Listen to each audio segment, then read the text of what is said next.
Hello friends, welcome back to learn of techno platform. आज का जो हमारा सेशन है फिटर फर्स्ट ईयर के एमसीक्यूज से रिलेटेड रहने वाला है।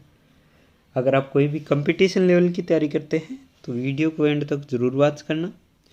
चैनल सब्सक्राइब नहीं किया है तो सब्सक्राइब कर लीजिए, नोटिफिकेशन के बेल आइकन को प्रेस कर लीजिए ताकि हर शाम 8 बजे आने वाले वीडियो का नोटिफिकेशन आपको मिल सके।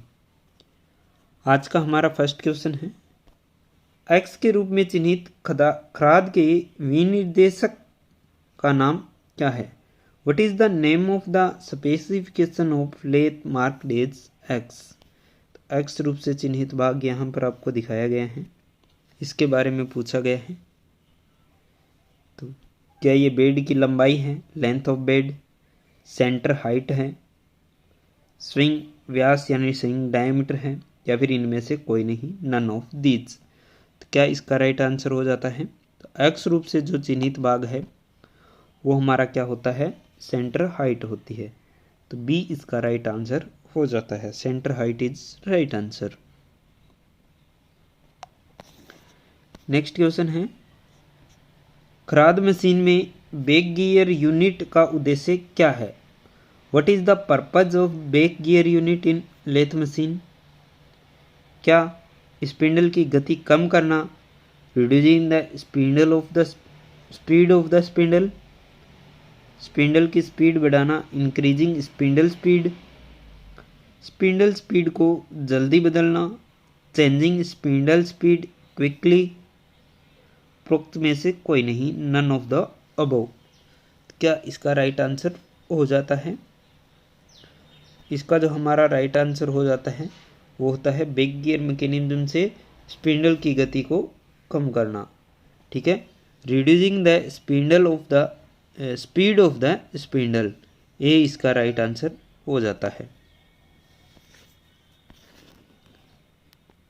नेक्स्ट क्वेश्चन है, इसमें दिया गया है, चित्र में प्रदर्शित गेज का नाम क्या है? चित्र यहाँ पर दिखाया गया है। What is the name of the gauge show in the picture?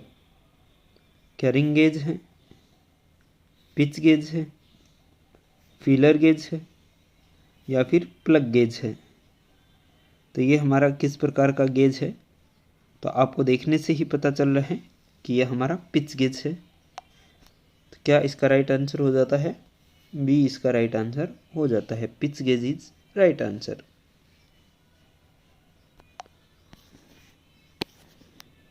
Next question है, इसमें दिया गया है, पिच की सीमा क्या है जिसे स्क्रू थ्रेड माइक्रोमीटर द्वारा मापा जा सकता है?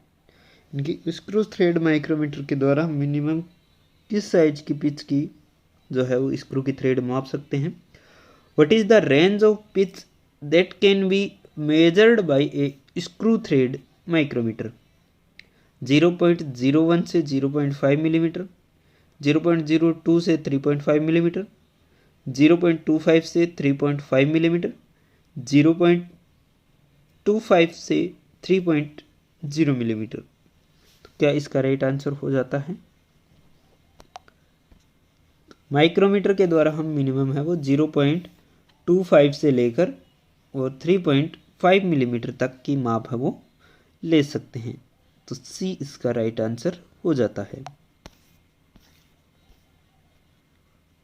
नेक्स्ट क्वेश्चन है, मीट्रिक स्क्रू थ्रेड वीमा की किस रेंज को स्क्रू थ्रेड माइक्रोमीटर द्वारा मापा जाता है?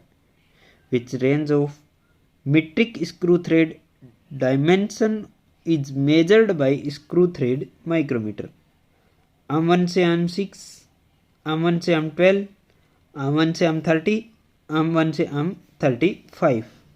तो मीट्रिक स्क्रू थ्रेड वीमा किस रेंज तक के स्क्रू थ्रेड माइक्रोमीटर द्वारा माप सकते हैं? तो इसके लिए हम आर्म 1 से आर्म 30 वाला स्क्रू थ्रेड माइक्रोमीटर वो यूज करते हैं। तो सी इसका राइट आंसर हो जाता है।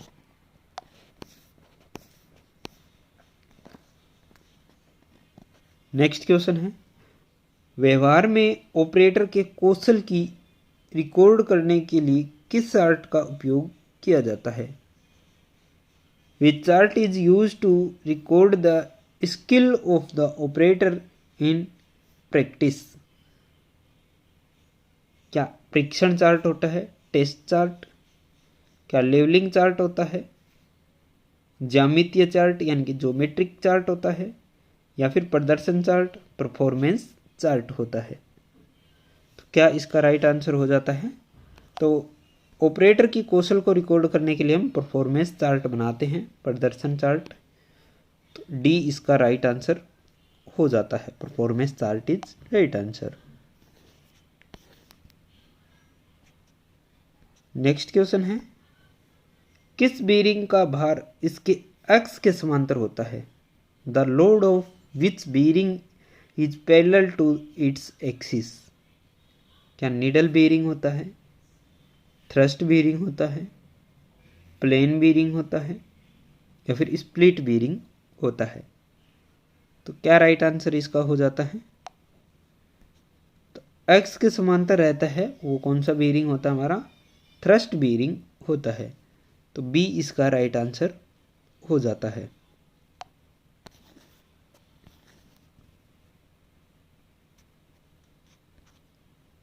नेक्स्ट क्वेश्चन है, कौन सा कुल उत्पादन रख रखाव से संबंधित है? Which family is related to productive maintenance.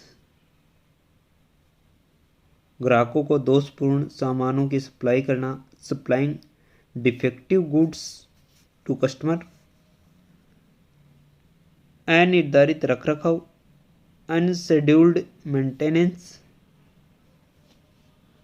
उत्पाद की गुणवत्ता को बिना बढ़ाए वस्तुओं का उत्पाद करना, producing goods without increasing the quality of the products, रख रखाव लागत कम करना, रिड्यूसिंग मेंटेनेंस कॉस्ट। तो कुल उत्पादन रख रखाव से संबंधित कौन सी चीज है? तो कुल उत्पादन रख रखाव में हमारा आता है कि रख रखाव की लागत को कम करना, reducing maintenance cost is right answer.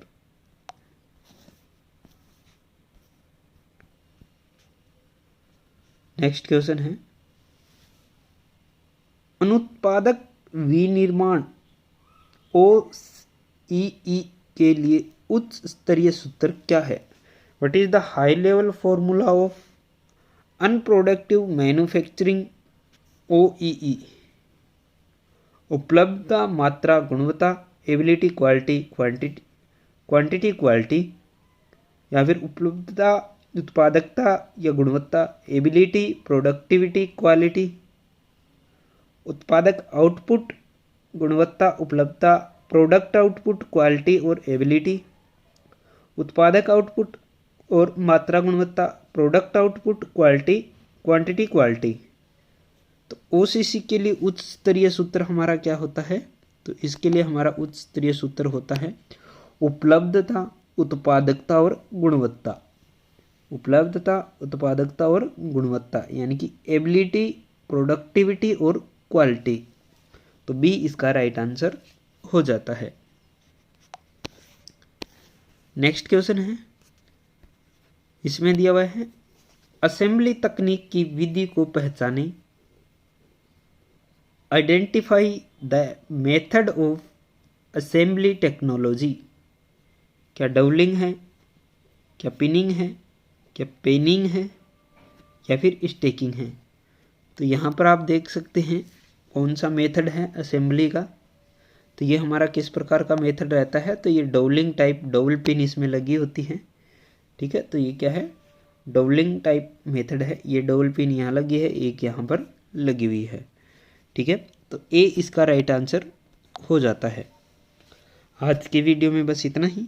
Video अगर आपको अच्छा लगता है तो अपने फ्रेंड सर्कल में शेयर करना ना भूलें। Wish you all the best.